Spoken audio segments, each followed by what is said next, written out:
These are the steps I use to put on my base, foundation, etc.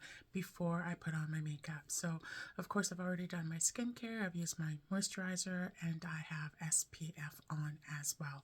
So now I'm just going to put on my primer. Today I'm using LYS products because I really like them. They have a serum in them, and I'm 57. I have older skin, so anything that has skincare in it as well that's good for my skin is always a good thing.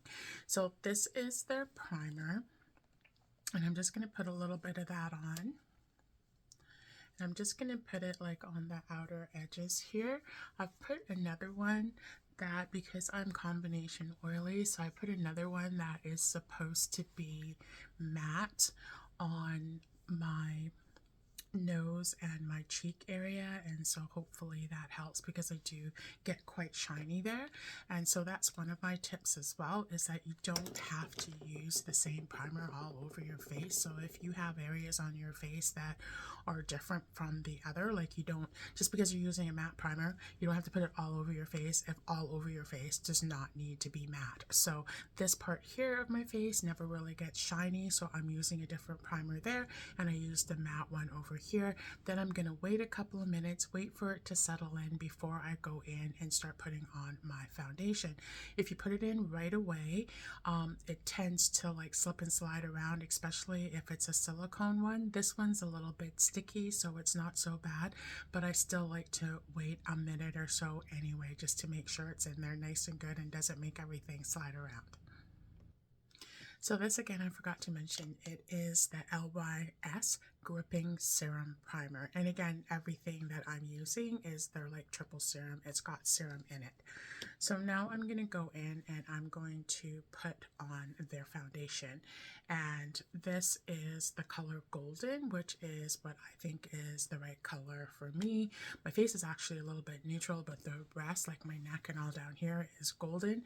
So I've gone with that. Otherwise, it looks funny when you're looking at me because I'll be like neutral up here, and then there's like this golden neck, and it still looks like I haven't matched my foundation properly. So the first thing I'm gonna do is I shake the bottle a little bit, and when I put on my foundation, I put on my foundation on my hand, and then I put it on my face. This I find helps me with not putting on too much, so then I don't have like an abundance and then I have to try and figure out how I'm going to work it in. So I always put it on the back of my hand first. Now I'm just going to put like a pump in a little bit because I got a big head and I need more product, period, end of story. So I'm going to grab my brush. So I put it on with a brush, but some people love to use a beauty blender. I encourage you to try both and see which one that you like the best. I personally don't like beauty blenders, and so I don't use them. There's just something about, they take up a lot of product. It's a personal thing, and it is very personal. Some people just prefer one over the other.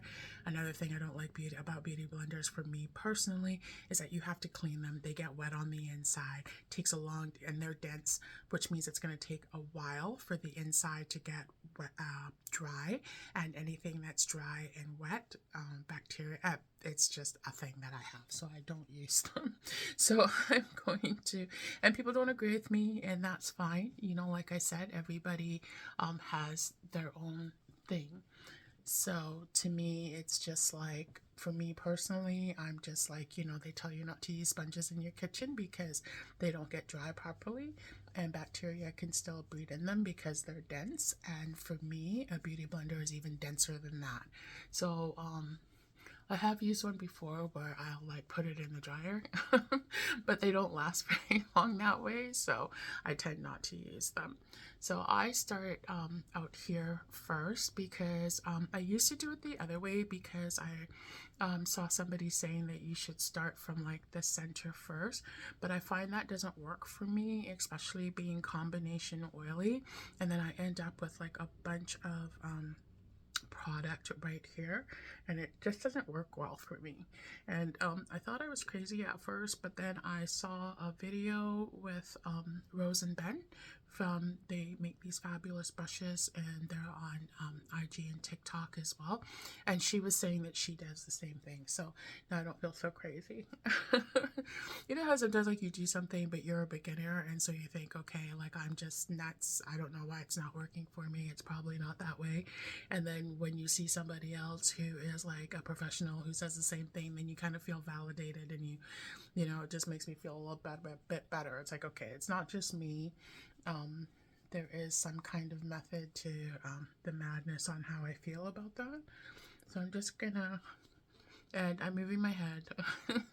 um, Again, I always just kind of note because people will always ask me. So I have a hand disability, so I have to like move my head and my hand in order to put makeup on.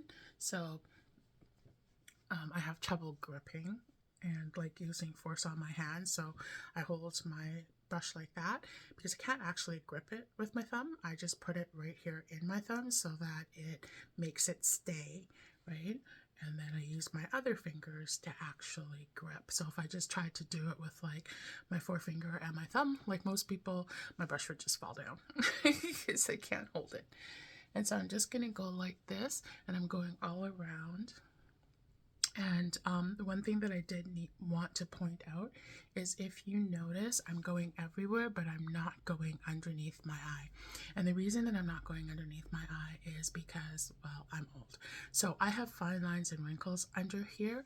And what I'm trying to do is not have as much product directly underneath my eye. The more product you have, the thicker it looks, the more chance it has for creasing. So I always stop around this area here, and then later on I will put my concealer and my powder underneath my eye, as little as I can get away with, because I don't want those fine lines and wrinkles to show up.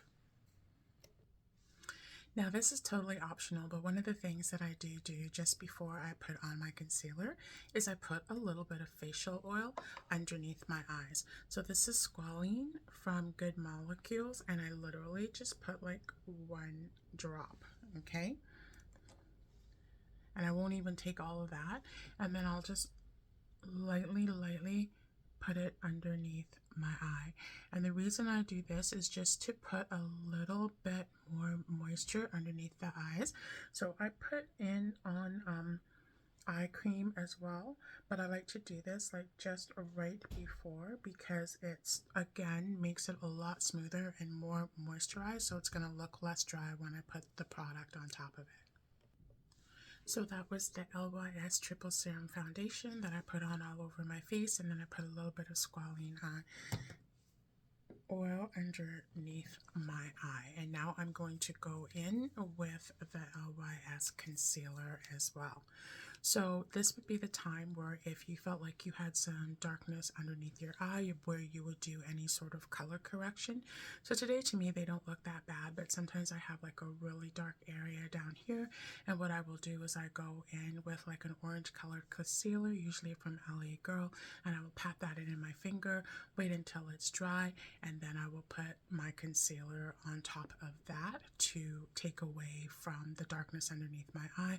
If you were a lighter color, of course, you would use something more peachy or pink. And again, with the concealer, I go on my hand for the exact same reasons. I'm not trying to put a lot of product under there. Again, want to use the bare minimum just so that it does its job, but I don't want it to be like really cakey under there. I'm using a brush by Playing in Makeup by Yolando. I actually have a concealer brush from LYS, but it is dirty and it is like brush washing day to day, so I don't have it to use. So what I'm doing is I'm going where the darkness is, which is right here. It's usually that little hollow right here underneath your eye. So I'm going there first, and then I'm going up. Again, because I don't want a lot of product directly underneath my eye, and I'm doing it lightly, and again taking it from my hand, and I just put like one swipe on top of my hand as well, just putting it here, and then I'm just going to put another one on the back of my hand, And you can always put more. It's always better to have to add than it is to try and take it off. If you have too much from the very beginning, when you try to take it off, it's just going to make a mess and it's going to mess up your foundation in that as well. I have a dark area right here on the edge of my nose, so I put it on there as well, and then I'm going to go up and look up. Just makes like a smoother application. I'm not going all over town, I'm just going where I think I need it, and I think I might need a little bit more right there too. Then go like that. Okay, I'm not going anywhere crazy today, so I'm not doing like a full glam face or anything, but I'm gonna take a little bit as well.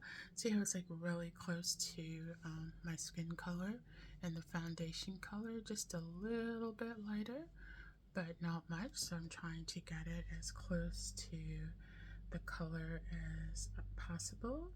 Just trying to add a little bit more light in those areas, but not too much.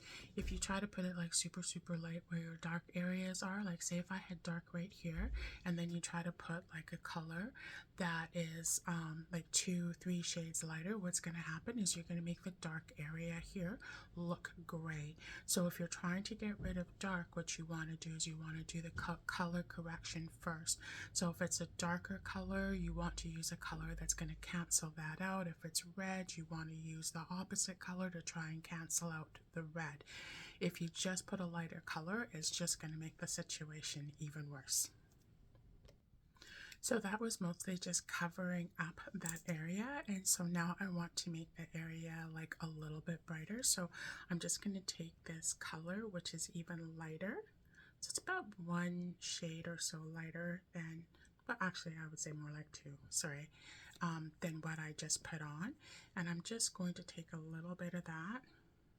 Again, put it on the back of my hand first, and I'm just going to brush it just right along here, just because I just want that area to look a little bit brighter. Okay.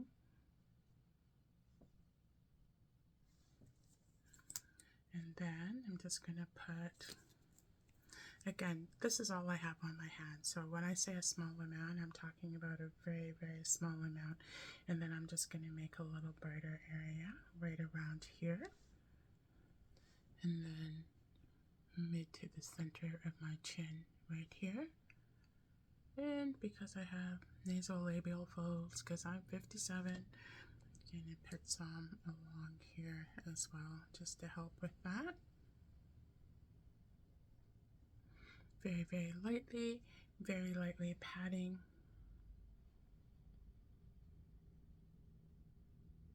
And then we're going to apply the powder. Next, I'm putting on my setting powder, and what I have is the, let me see here, it's from Wet n Wild, and it is the Photo Focus Loose Setting Powder, and it is in banana. I really like this one. I like it because it doesn't really have a lot of glow in it. So I'm just going to pick that up on a poof. Just going to pick some of it up, make sure I have some on the very tip right here. And then I'm also going to pat that onto my hand. And then I am going to lightly just pat it underneath my eye. And I love that it's got that little point because you can kind of go along here. As you can see, I haven't done my eyes yet, but I can do that. Then again, I'm going to put it in. Make sure I have some on the point. Then I'm going to pat it on my hand.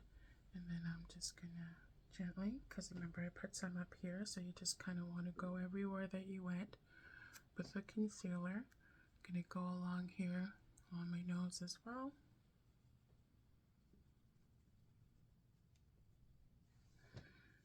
And then do the same for my forehead. Again, always patting it against my hand first so I'm not putting any more than I need. I'm just going in the shape here. Everywhere where I put it, the concealer, just gonna go here.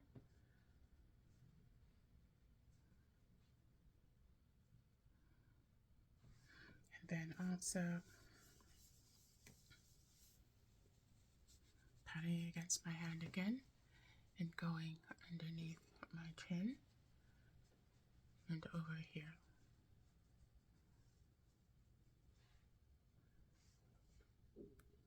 Then I just want to show you underneath my eye. See, of course you can still see that there's fine lines and wrinkles if I go up close because, well, they're there, but it's not going to cake into them and make them even more visible. And I've tried this concealer many times with the foundation and it will go like all day long. And when I look under there, there is no like foundation or concealer or anything like caked actually into the lines. Like, you know how bad that looks, right? You have the line and then literally there'll be like a millimeter of powder that's stuck in there, and it doesn't do that, I find, when I do it this way. So I just wanted to show you how I did it. Hopefully some of what I do may be helpful for you as well. I'm gonna go on now and do the rest of my makeup and go on with my day, and I wish you a wonderful day.